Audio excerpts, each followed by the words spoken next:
Train by day, Kyle Wigington podcast by night, all day. Celina Lemieux. Lemieux is how we say it in my family. Okay. It's a beautiful name. Thank you. Yeah, we talk about names a lot on the podcast, and it's a very unique one. Thank you. Yeah. And you're Kyle. What's your middle? Do you have a middle?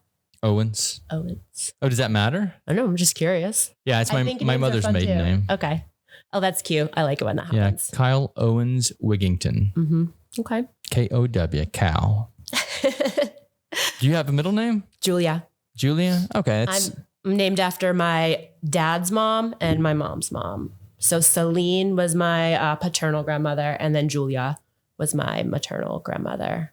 So I got kind of a fun name. My mom wanted like the A feminine ending though, because I already had a Melissa Brianna sister. And so she kind of like in her mind made up the name, but it was already a French name. Yeah. Yep. So I have the most like unique special name of my family. Everyone else is like gently named after people, but I have like the two. Not that I'm any more special, but it's a fun story. I like it. It's a cool name. Thank you. So how have you been enjoying your time in New Orleans? I fucking love New Orleans. I want to move here, but I was told that there's so much magic here that you maybe have to come back. And like, did the magic wear off? Is it still that, because magic can be deceiving.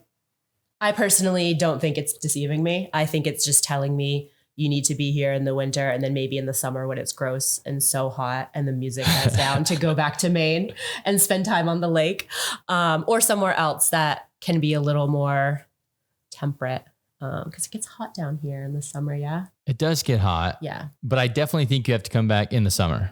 I do. Yeah, it's it's when the people are out and about. Yeah, I don't know how it is down there right now where you've been hanging out. I'm sure you've been in the French Quarter the whole time. Yeah, or that area. Avoiding Bourbon Street because that's just too. You might want to pull this a little closer. Oh, sorry, I leaned back. Yeah, sorry. It's okay. I mean, you can pull it to you if you want to lean back. Bourbon Street was our first night. We got here in like the afternoon and like walked down Bourbon Street just like because that's not knowing New Orleans. We're just like, okay.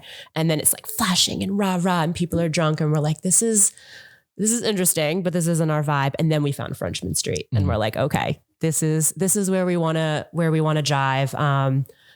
And yeah, we've been mostly bopping around the French Quarter. It's kind of weird right now to be outside of that part, but I now remember that there is other parts of the city other than the old part. So, but I love it here. The music, I've always loved jazz, but it's like deeper than that here, even though there's a lot of jazz that I've been seeing.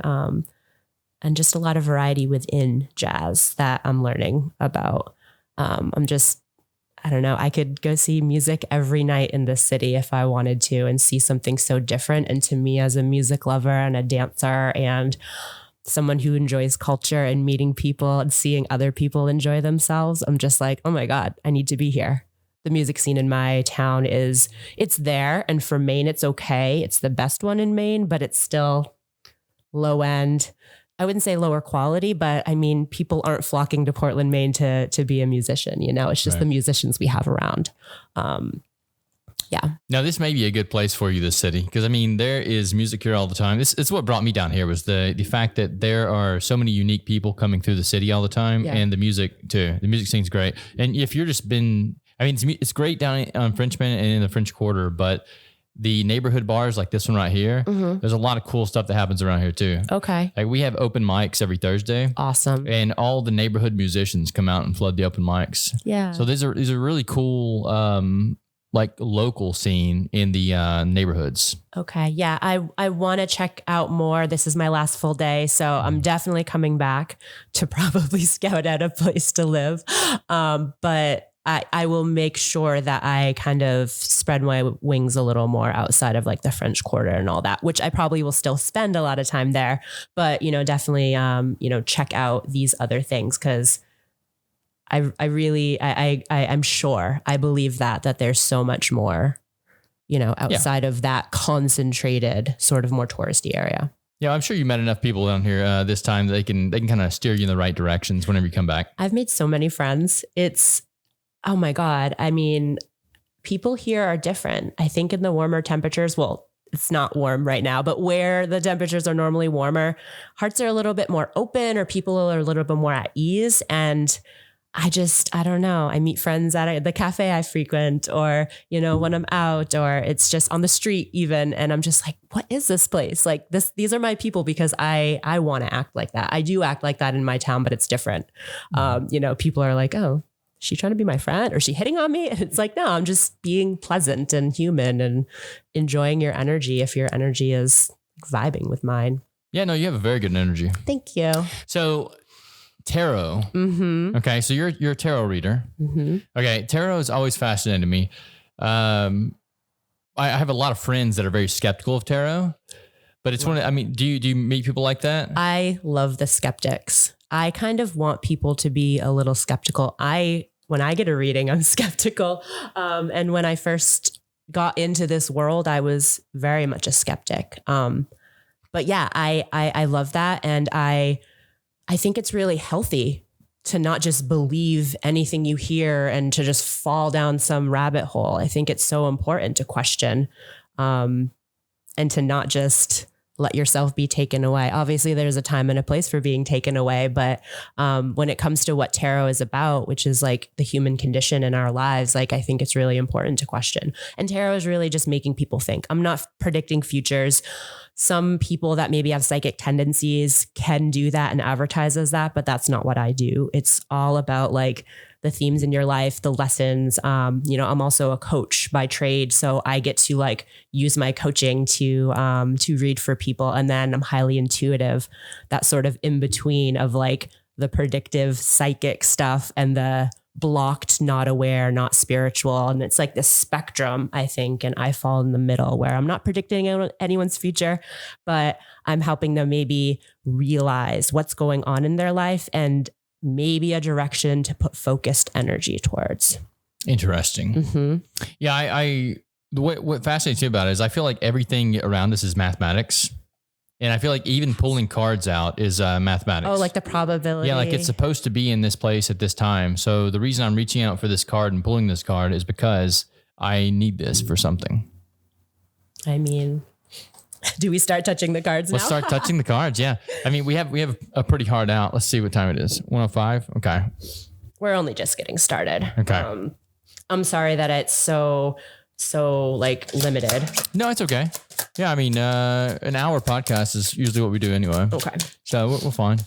Those are nice cards too. Thank you. Oh, these cards get so many compliments. Okay.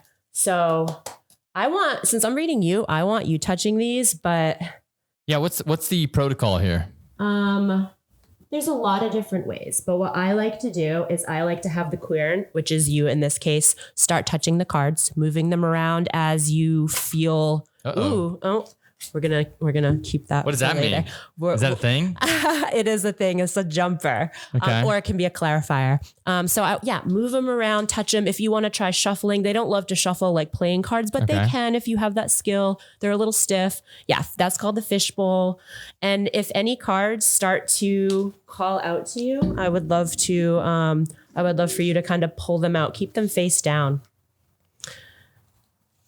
Like, is there a certain time limit that you do this? Or? I ask people to do whatever feels right. And if you're not intuitive, then eventually I'll be like, all right, if it's been a few minutes, but, yeah, I feel like I'm done. You're done. Okay. Yeah. So we could do a big spread. We have time for that. Or we could maybe do something a little smaller. I kind of asked you a question and then I'm answering it.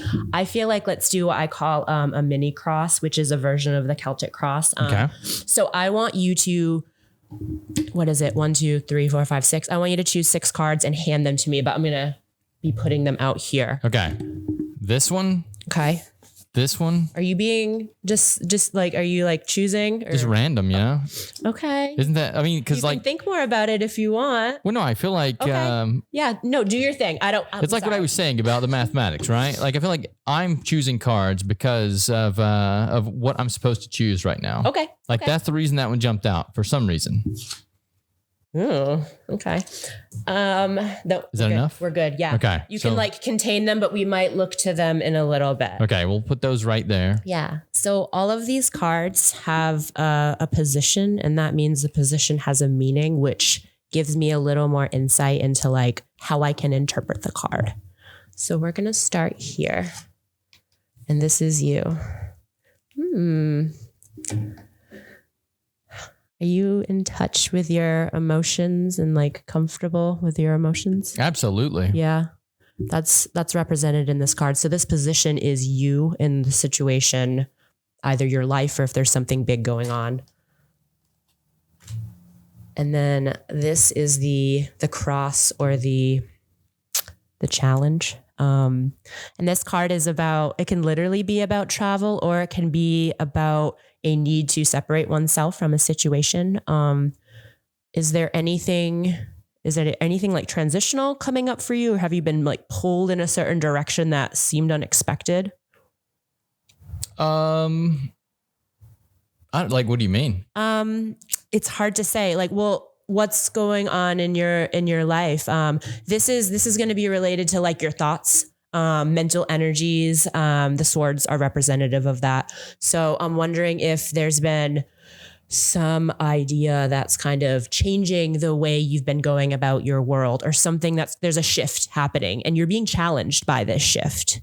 Okay, we'll say yes. Okay. We'll say yes. Okay. I always keep like I'm moving and shaking. I always keep things going. Yes. And as we go through this spread, we're going to be more informed. Each card is going to more inform all of the cards, and then they work together. So we'll likely come back here.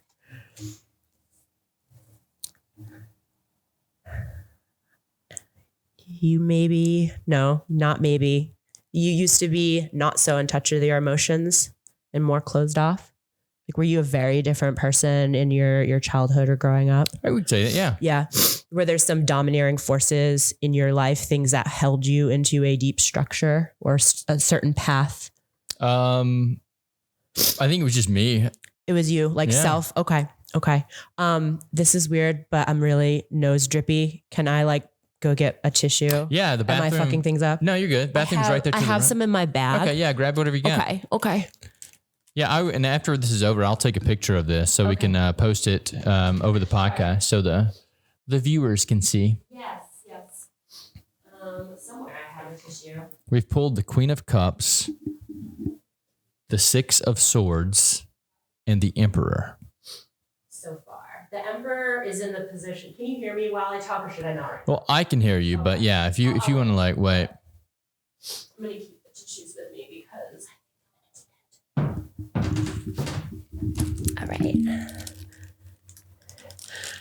Okay, I'm back. You were saying the position dictates what the cards mean? Yeah, so we have the Queen of Cups in the you in the situation spot. We have the Six of Swords in that thing that crosses you or challenges you. And then we have the Emperor in the like basis or past you, how you got to be where you are sort of position. And I love that polarity of like who you were, who you've become. And you're likely going to continue on this path of becoming more and more emotionally open. I mean, you're having your first tarot reading today. Like, this is something that maybe opens you up more to this spiritual world. I don't know how spiritual you are. I'm just getting to know you in this meeting, but we have another, this is another transition card. There's a big transition coming for you. Death can seem really intense, but in order for new things to come, it's kind of like when they burn a forest down, like for that regrowth and to introduce like some of those species that are needed. It's like you have to have that death, that retraction in order to have more growth. So again, another transitional card, and we now have 2 transitional cards here. And then these 2 have also like a polarity, which is in line with transformation. I'm sorry. Another. So the death card doesn't actually mean death. It just means something in your life is going to change. It could in that position. It could relate. Did someone in your life pass recently? Not yet. Okay. So if this should I start saying goodbye? No, for sure not. It usually doesn't, but it can. I recently experienced a friend of a friend losing someone, and he's a tarot reader. A girl died. Her 2 best friends are both tarot readers. They got together right after they found out she died, and they pulled the first card off their deck. And 2 separate decks had the death card. So sometimes it does like highlight what is actually happening in the moment, but more often than not, the death is about transition, especially when we already have some other transition card. That makes sense. Yeah. This is interesting because I saw what this one was. So the 2 of Cups, this is often about our relationship with ourselves and how the relationship with ourselves brings in that other complementary relationship. That could be an intimate romantic, or it could be a actual business partner or some other like pairing that's beneficial for your life. And for you, it's likely coming with this transition that you're experiencing. And anyway, and then we have the 6 of Cups, another 6. This is one of my favorite cards, actually. It reminds me of my niece. This is a sharing card. This is a being emotionally vulnerable card. It's very beautiful. Excuse me with my nose here. In the traditional Rider-Waite-Smith deck, it shows a boy gifting this beautiful potted plant to this like little girl. And there's all of these other beautiful potted plants, and all of the potted plants are in the cups. In this deck, the cups are represented by these like beautiful shells. But this is a giving, this is a sharing, this is having abundance and knowing that it is benefiting others and that we're in a place where we can give and not be emptying our cup.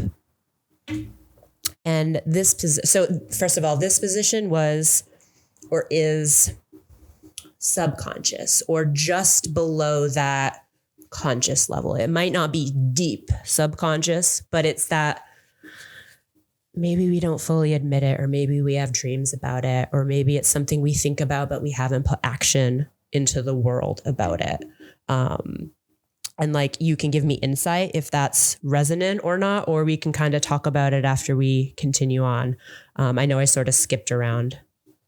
No, I think it's very interesting. Even the cards that are in the right positions. You have the sun on one side and the moon on the other.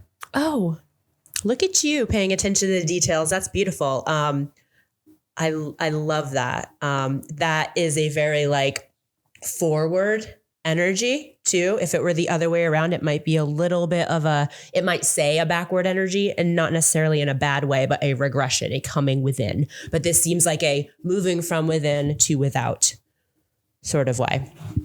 You looking at that? Yeah, because this is another cool thing, right? So you have a sun down here as well. Then you have the spiral in the 2 of Cups with the third eye, where the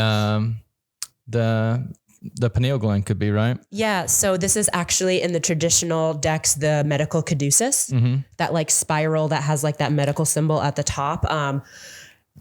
I usually take this card to be so much more about our relationship with ourself than partner. However, it's all sort of related. Bad relationship with ourselves, not gonna find the right partner, or we're gonna find a partner that we're not able to be with. Right. I've had some of those. Yeah. Who hasn't? Some of us keep having those.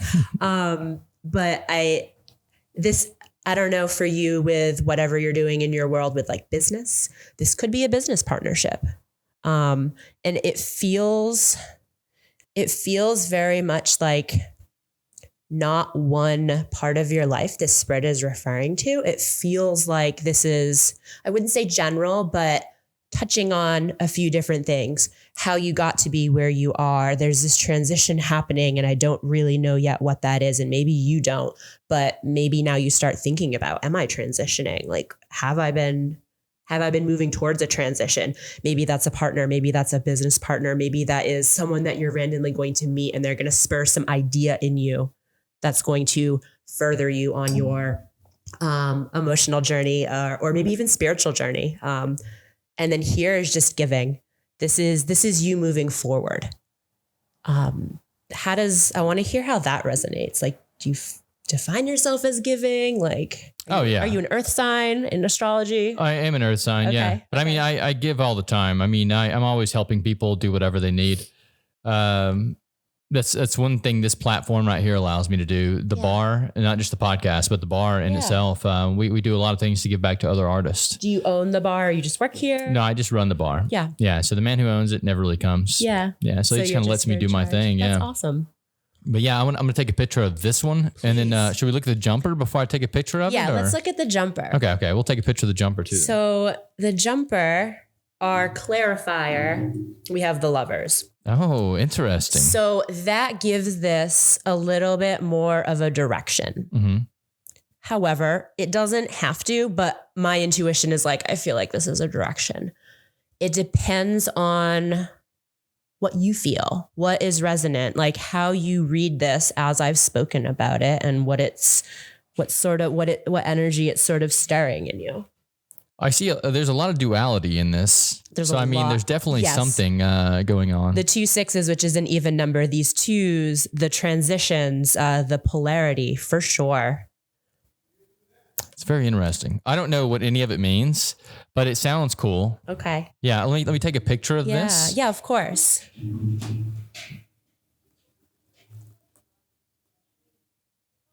And sometimes some of the things that tarot brings up can feel pretty private. And this venue of sharing this with many others, literally sharing, which is kind of funny that we're sharing all of this information. And this is like in that emotional, spiritual, kind of like more private moon energy realm. It could be maybe hard to fully feel open to express like what you truly are feeling. So if, afterwards you want to talk more deeply about this in a private way, if that feels more comfortable to you, or if you do feel fine on this speaking that, but that's up to you, because sometimes these can be really, kind of more inward things that we're not wanting to share with everyone, even though you are a sharer, right? Yeah, I'm pretty open with this stuff. Okay. The one thing that I will never share though is I had an astrologer read me one time, and this was this guy that I found online who he can look at people's faces and like tell your signs by looking at your face. I love that. So I reached out to him, and it was a year wait to get my stuff read. So I went ahead and paid the money to him and waited for my year. And I was like, this money's never going to come back. Like, he's never going to respond back to me. Finally, a year came back, and I sat right here, and this man read for like an hour. Oh, he came on here? No, he didn't come on here. We were, but this is the spot. We were Skyping, and he records the video. He sends you like your star chart and everything. And that man touched on some things that I was like, how in the hell does this human being know these things? That's amazing. So that's why it's powerful. Yeah, I think all of this stuff is relevant. It is. And so we could continue this spread and add 4 more cards that would possibly give us more direction, or we can continue talking about like either tarot or other things. Like, we don't have to kind of continue on this to be a full Celtic cross spread. But if you were interested, when I do a full Celtic cross, there's 4 more cards that give us a little bit more information. And those just kind of push you in the direction that you think it's going? Possibly. They likely will either reiterate some energy here or give us more direction with like, what is this transition? It's hard to really say, because sometimes the cards have a mind of their own, and I think it's going one way given maybe this center part, and then we get something completely different. And I'm like, oh, this is about your job, that maybe you end up meeting a partner through, or I don't know, I do feel like this could be a stopping point. But it's up to you. This is your reading. I'm just here to give, explain, I guess, participate in, this podcast, teaching people. I want to pull 4 more. Yeah. Yeah. I want you to think about these ones. Okay. Like, really, like put your energy into it, touch the cards for a bit.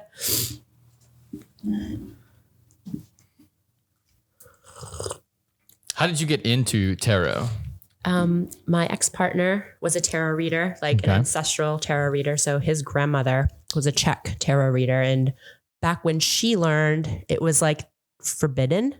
Which one did you pull first? The bottom one? The bottom one, yes. It was forbidden to read and have like actual tarot cards. So she used playing cards. So the playing cards just were assigned a certain value? So there aren't major arcana in the playing cards, which major arcana is this guy here. is this guy here. And what makes those major arcana? Yeah. So there's 22 major arcana, and they are more about these grand themes of our life. And then we have the 56 minor arcana, which are these numbered or royal cards. And they're more about day-to-day sort of things that we encounter. But altogether, they're really comprehensive for it being 78 degrees of the human condition that we find in the tarot. Mm-hmm. Where was I going with that? Oh, the playing cards. So yeah, that's how he got into it, because his sister started learning from grandmother. And for a while he was very like closed off to it. He thought they were playing tricks on him when he was a little kid. And maybe rewind a few years ago, he started becoming a little more interested and open to it. And he learned how to read tarot. And then through my relationship with him, I sort of just started picking it up. And then I realized I wanted to officially learn. And I officially learned from him. And now it just called to me. I've had my first tarot deck I got maybe 12 years ago, 10 years ago. Like, it's been a while. But I didn't know what to do with it. I wasn't sure if I was called to do it. I just had it because it was interesting and it was given to me. And then I've had this like slow burn of like my spirituality building. And I never thought I would be a tarot reader, just like I never thought I would be a personal trainer, but I've become those things. Mm-hmm. And it just seems right now. I don't know. Do you read your own? I did right before coming here. I don't often because it's tough, but I wasn't feeling nervous for this, but I was just curious, like, what am I going to be feeling? What are the energies around this? And so I actually had a friend in the room while I was doing it, and I was just asking cards, and I got a lot of jumpers, and it was all very positive. Apparently I'm going to learn something quite big from this. I also got a 2, like the 2 of Pentacles, which is like a balance card. I got the like really spiritual cards, the Empress and the High Priestess. So it was very much reinforcing of like, this is something you should do. You're going to be comfortable, confident. And I am feeling that. So it's pretty amazing. So that's like how I got into it. And now I read at psychic fairs, have private readings, do it for friends, just, I don't know, everything tarot, but I do it maybe a little differently than some with my deep intuition, my coaching background. I think I can give a little bit of it's just different. We all read different. The cards spur us to be imaginative in a certain way when talking about someone's life or their problems.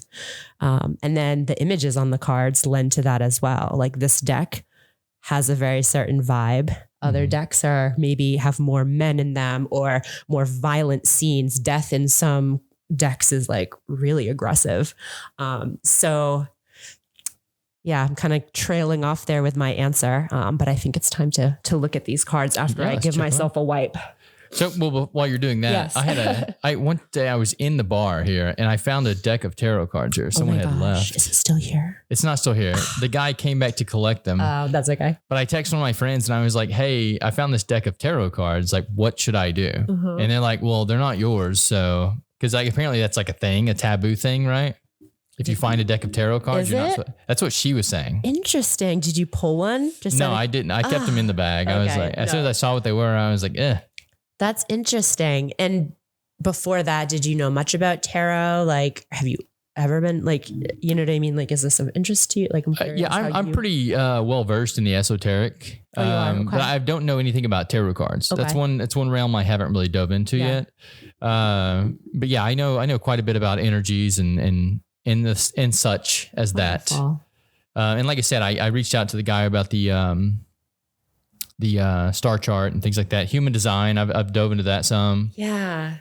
I have a friend wanting to get into human design and I can't wait for her to learn more so she can do a deeper reading, because I just like used some app and it told me these things. And I was like, okay, well, that's cool, but I want a human to talk to me about this because that's different. It's so hard for me to believe that someone actually came up with all that. Because there's a website that I use, it's called My Body Graph. I think it's called My Body.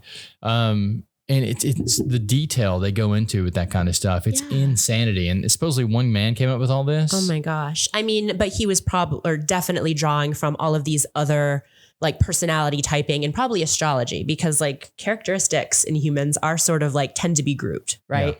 Yeah.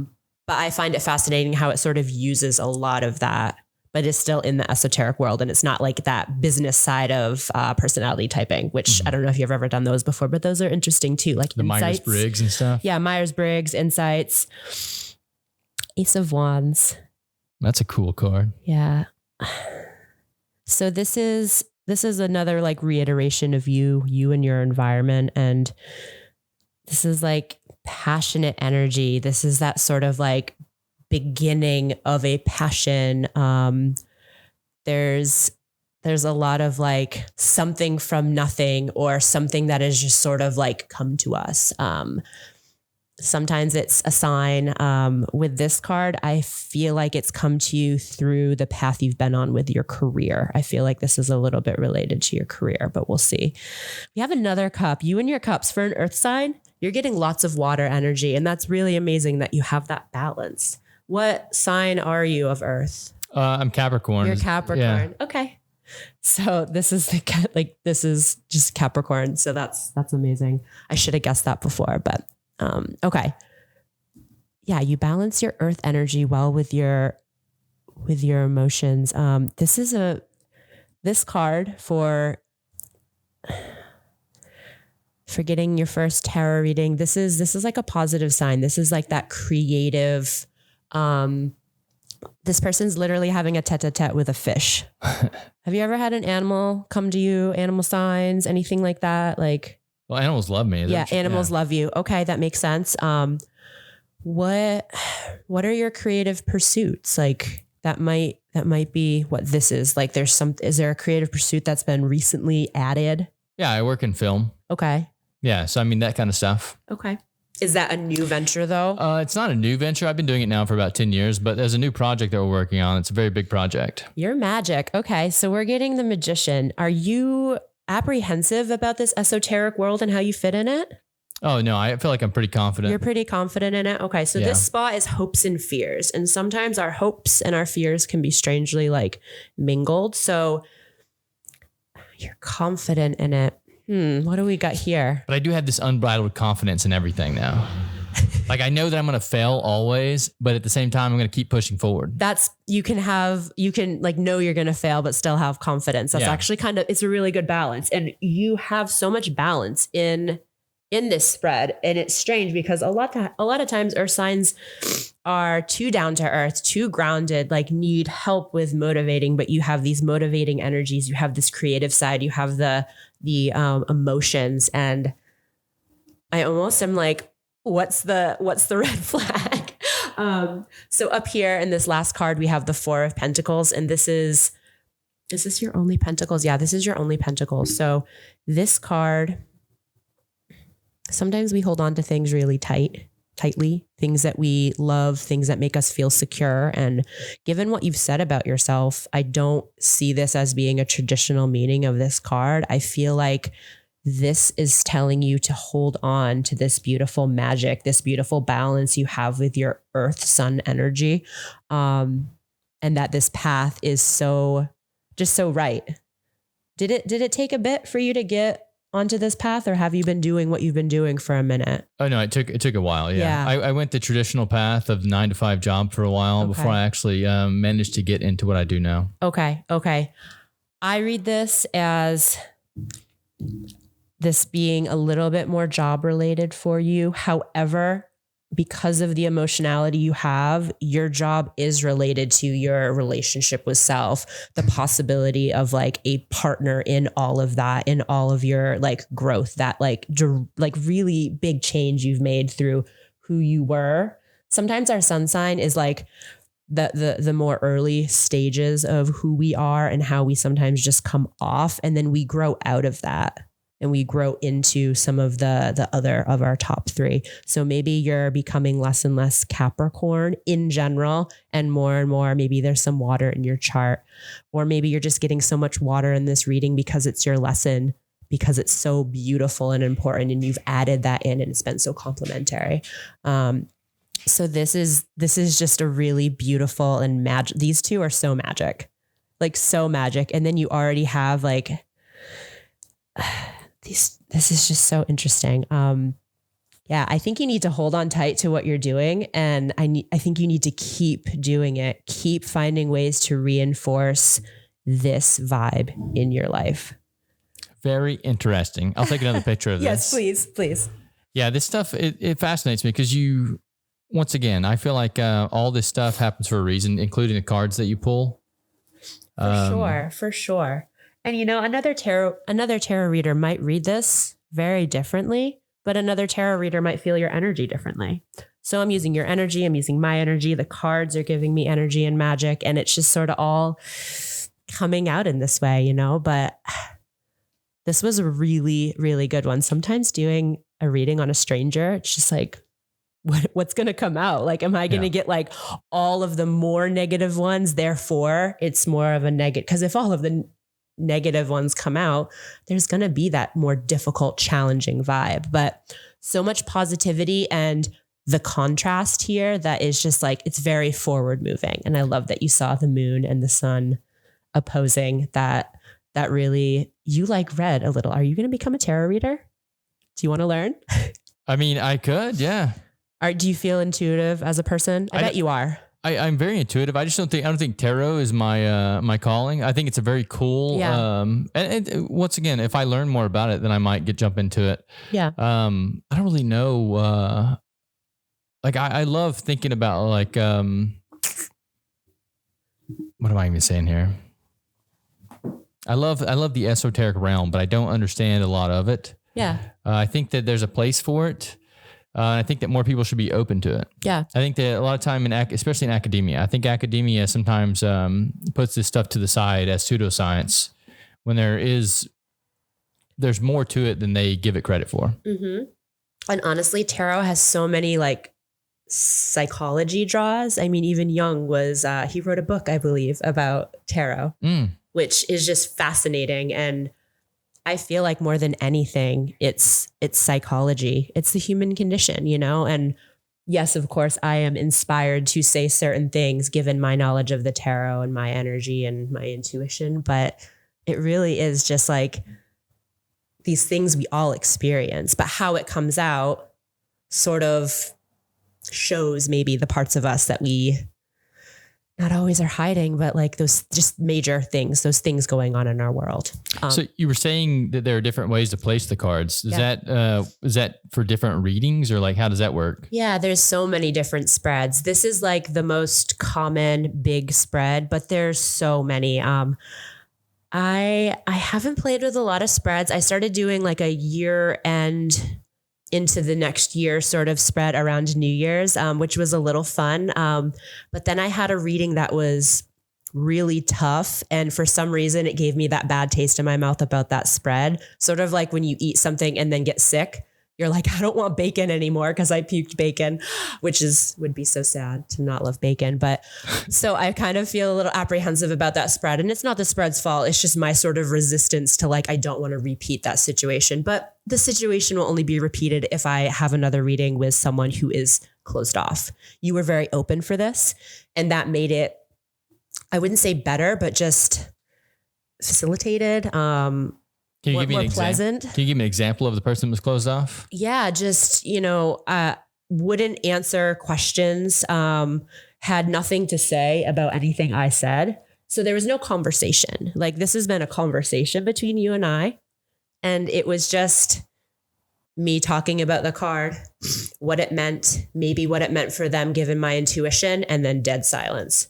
And it's like, well, do you have anything to say about that? Does that resonate? Like, sometimes I don't need a lot, but I just need a little bit, right? Because if you say yes, I can keep going. If you say no, I'm going to either look at the cards again, go back, maybe we pull more cards. And some people just don't have that energy of being able to hear things about themselves. I feel that I've had some podcasts that way where it's a struggle just to get them to say anything. And it's like, aren't you coming to a tarot reading or to be on a podcast to just like talk and be open? And I don't know, there's a lot of personalities in this world. And, all the lessons I had for that last not so great reading, he really needed to hear. And we'll see what happens, because I likely will see him again. He frequents the psychic fairs that I go to. So I'm going to see him again. And We'll see. Anyway, but yeah, lots of different spreads. Depending on what people are coming to me with, it can change how I read. But when I have time, I like to do something bigger. And sometimes I can, like what I did for myself before coming here is I was just thinking about today. I asked like, what am I gonna like come across today? And I'm shuffling and I get a jumper and then I sort of read as they were coming out. So you can be really free form, which I really like and appreciate because I don't love rules. Mm-hmm. I don't love the like, oh, this means this and this means that. Cause sometimes, yeah, that's the position. And when I laid it there and looked at the card, I had that like direction, but sometimes it just doesn't fit. Like sometimes it just doesn't, this isn't always like future or potential future. This isn't always outcome. It's more just like a direction or a reinforcer. Maybe it's hard to explain. Well, no, life flows. Yeah. So I mean, it makes sense that it's a flow too. Yeah.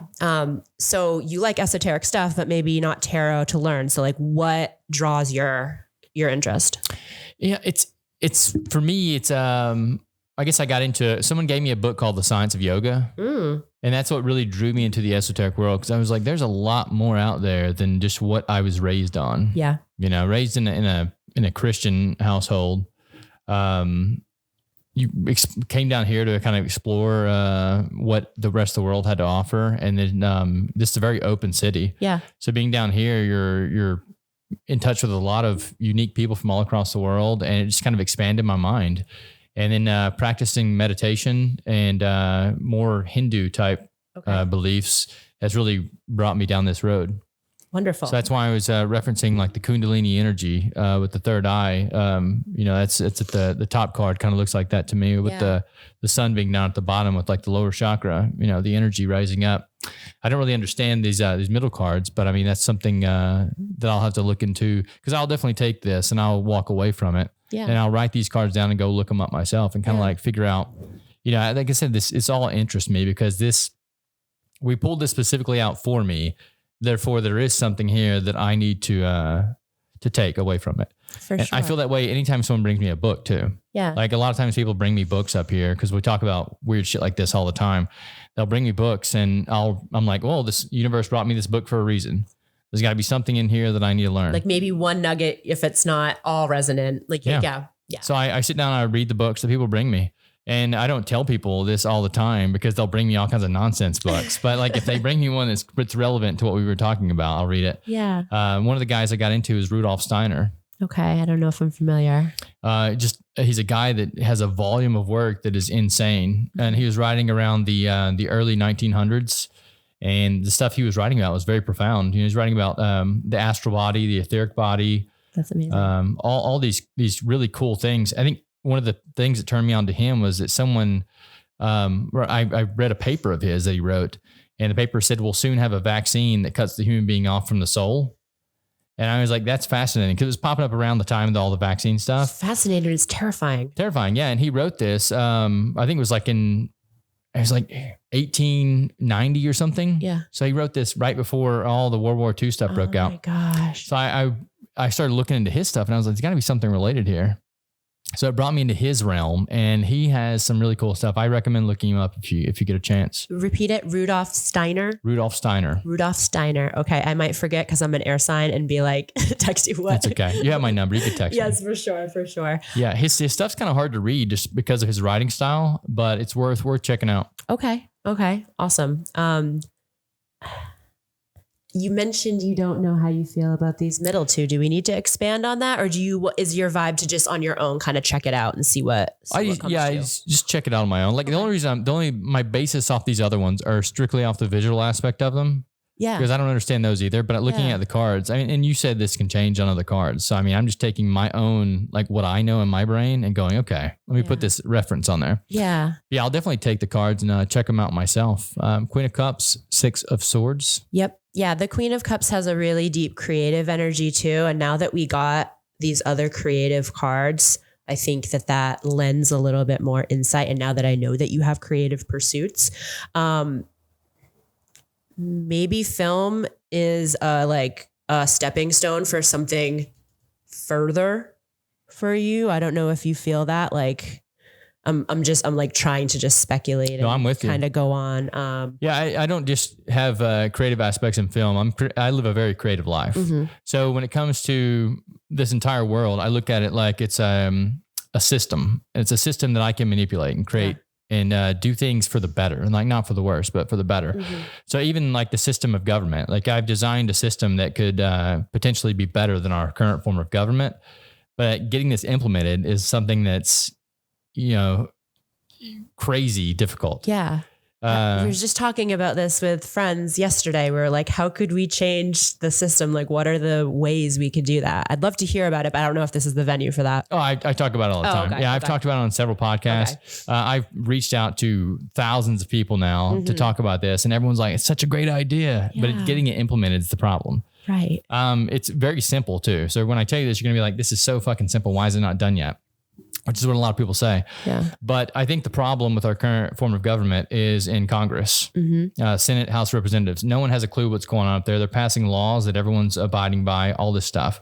So the simple way to fix this problem is to create an app that goes on the phone.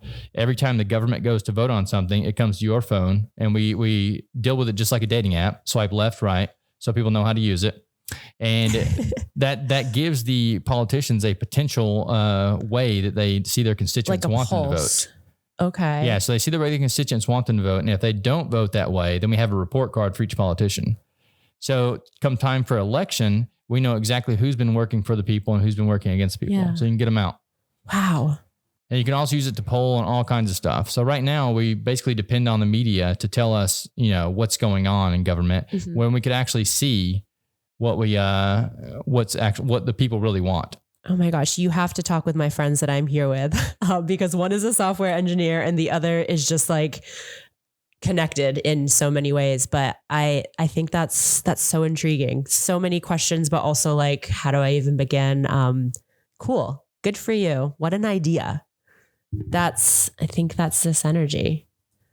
This like something that's going to like become more like definitely like as you were talking, I could feel the passion that you have for it and the emotion behind it. I hate injustice.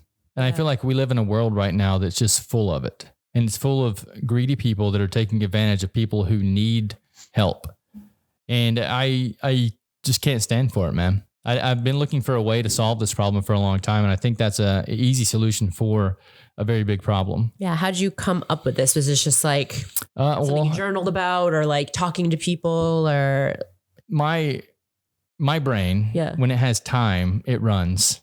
And whenever they shut down the bar for the quarantine, I had a year and a half just to like go and run. And I had a problem, which I knew the problem was the government for shutting down the business that I run.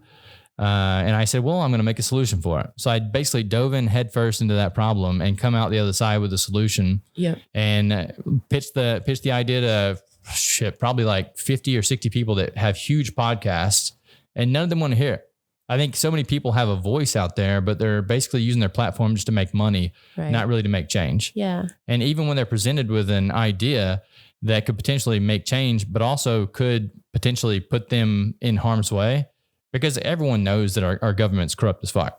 Yeah. So if you're going to tackle and go against that problem, then you have to do it in such a way where they can't touch the app or so-called. So, I mean, that's where the blockchain comes in, because the blockchain, once an app goes on the blockchain, it can't be touched.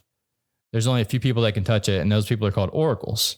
And this is my understanding of it. Your software engineering firm may have a way deeper understanding than I do. Probably. But from my research, the only ones that can actually touch it are the oracles. And what we could use to be the oracles to take human error out of it is AI. And AI scares a lot of people, but it has a lot of potential use cases too. So if you take an 800-page bill that's being run through the Senate or the House, and you run it through an AI algorithm and say, pull out all the stuff in here that's potentially harmful to the majority of people, it can do that. Wow. Which is amazing. And first of all, who's writing 800-page bills? Oh, I know. So I've only read one of the bills, and it was 800 pages that I read. And I read through the entire thing and pulled out all the stuff that I thought was crazy harmful.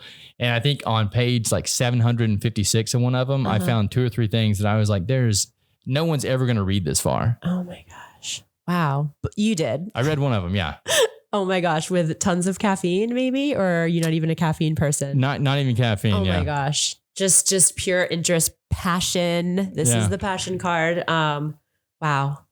That is so interesting. Good for you. So maybe this is about that, like a transition of like this floating kind of in the ether here, this idea, and it becomes a little more into the world. You know, you're able to make more action about it. Are you getting closer to that, or is it still sort of at like, oh, what's the next step? Like, I got to find someone interested. Like what? Yeah. So for me, I basically stressed myself out for after it was made. I spent about 2 years pushing this hardcore to everyone that I knew, everyone that I could get in contact with, emailing random podcast people, and to like a point where I was just stressed out about it. So it's all on paper. It's all designed on paper, and it's set in a file on my computer. Yep. So waiting for the right person to come into my life to take it and go. Whew. Okay. I really do want you to talk to my friends. Well, I don't want to hold you up too much longer though, because you do have things you need to do today. What time? Oh, we can go right till 2 though. If you have more to talk to me about, or it's easy to talk to you. So I think we could keep going. I have a plethora of weird shit going on in my brain. So yeah, let's have it. Yeah, I mean, what do you want to know? I got all kinds of stuff in here. Do you like actually create, like you have this like idea of this like app thing you're talking about, but like what about visual arts or music, or is that part of your world? So music's not really part of my world. I'm around a lot of musicians. And that's probably one reason I've never really dove into it. We did some stuff a while back where we were like, messing around. The place that I live has a recording studio in it. Mm-hmm. And so I bring musicians in there and we like put the mics up and stuff and record some stuff sometimes. Fun.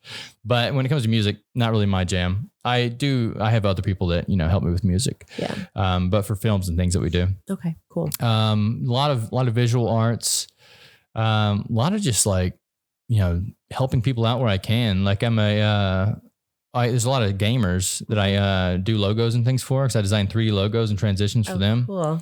Yeah. So just cool stuff like that. Just recently got into making mead. Okay. That's fun. You familiar with the art of mead making? I don't know the art. I've had it. It's so fucking sweet, but I love beeswax. Well, it depends on how you make the mead. Really. Okay. What's your process? Well, I have some stuff now that's like battery acid. So it's not sweet at all. Drinkable. I mean, it's drinkable. Oh, so it's like there's mead that's not as sweet. Yeah. So I would be into that because the sweet stuff. Oh.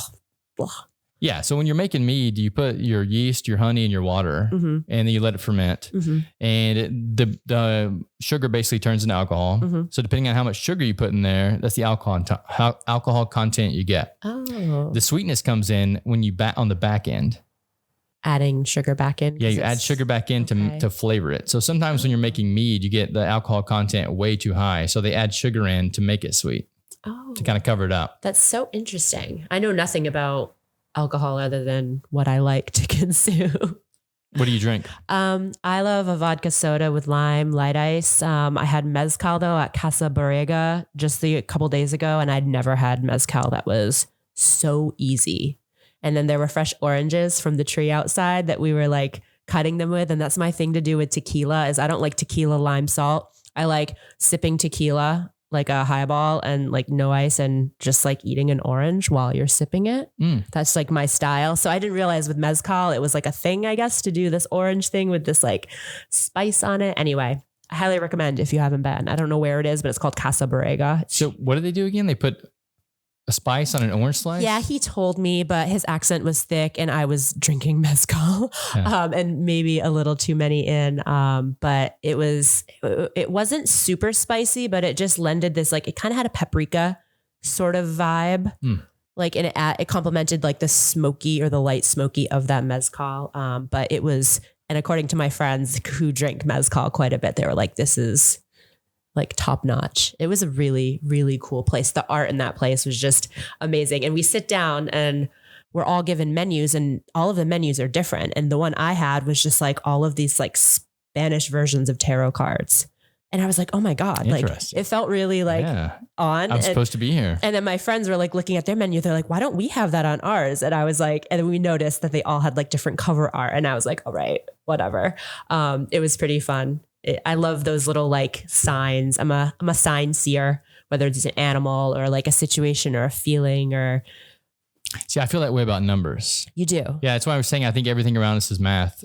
One of the things I've been doing for a long time now is every time I see consecutive numbers pop up on my phone, I'll screenshot it because I have this wild theory, and this is probably going to push us over time, but I'll say it really quick.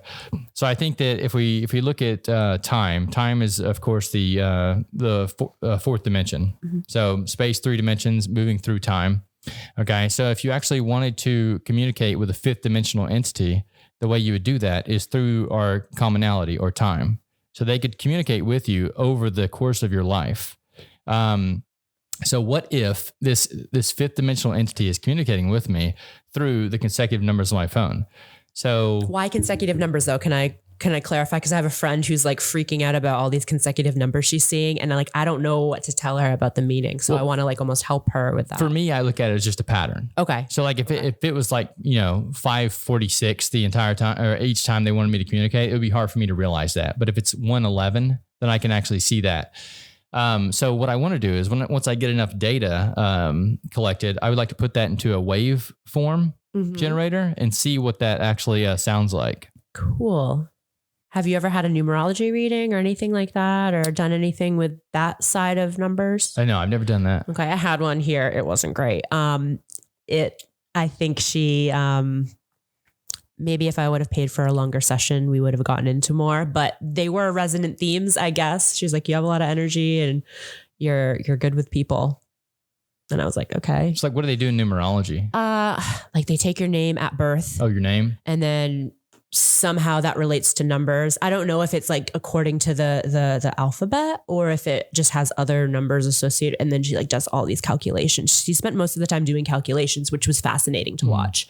And she's like sort of talking through it and like saying these things. And, I got a lot of repeating numbers.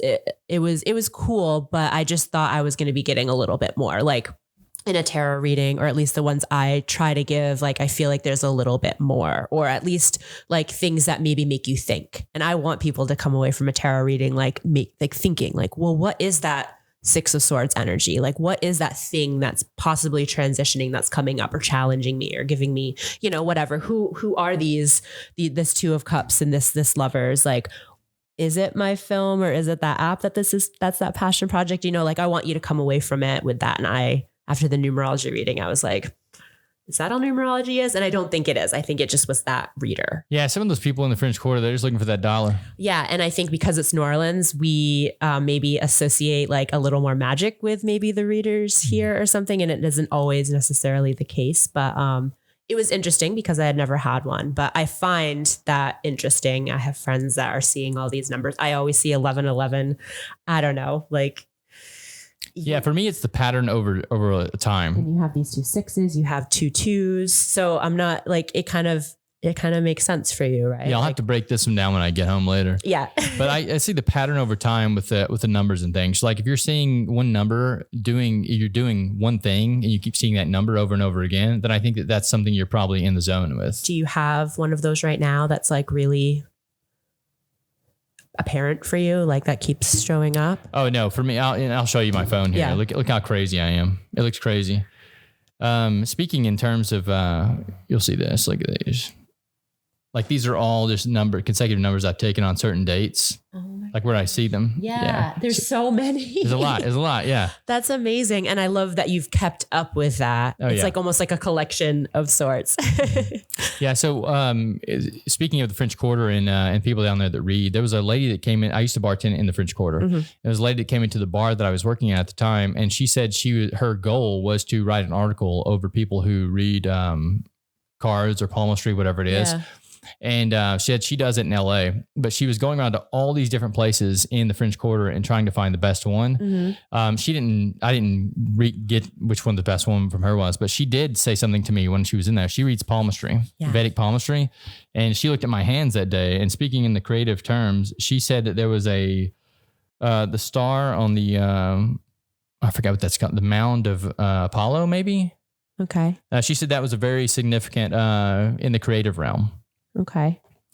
So I'm not sure if you've gotten to the Vedic palmistry or anything. No, my ex-partner was getting into palmistry and all of that stuff. So, but I was interested, but I don't know. I did have a palm reading the other day though. It was very interesting. It maybe wasn't that in depth. I've had other palm readings before, but I just find it so fascinating that there's these things like in our bodies that.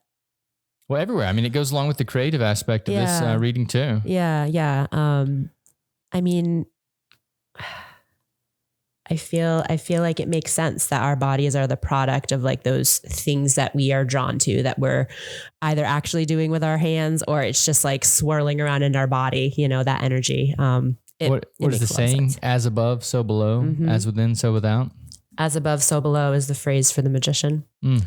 That feels like a really good ending point because I saw the time on your phone and I do have to get going. Yes. Well, thank you for coming today. Is there anywhere that people can find you out there? Yes, for sure. I'm on Instagram for my tarot. It's _Daughter of Cups. And then my personal is just @SillyJulie, both on Instagram. That's where you can find me. I don't have like a huge presence online with either of the things, but if anyone's just interested in hearing any more about any of this, I am an open book and I love meeting new people, communicating about this stuff. Wait, and can they reach out to you for a reading? For sure. Absolutely. Sure. Virtual or in person. I'm not in NOLA for more than like another several hours, I guess. I'm leaving early tomorrow morning, but virtual, or if I ever come back here, which hopefully that's soon. Well, thank you for coming in today. Thank you so much.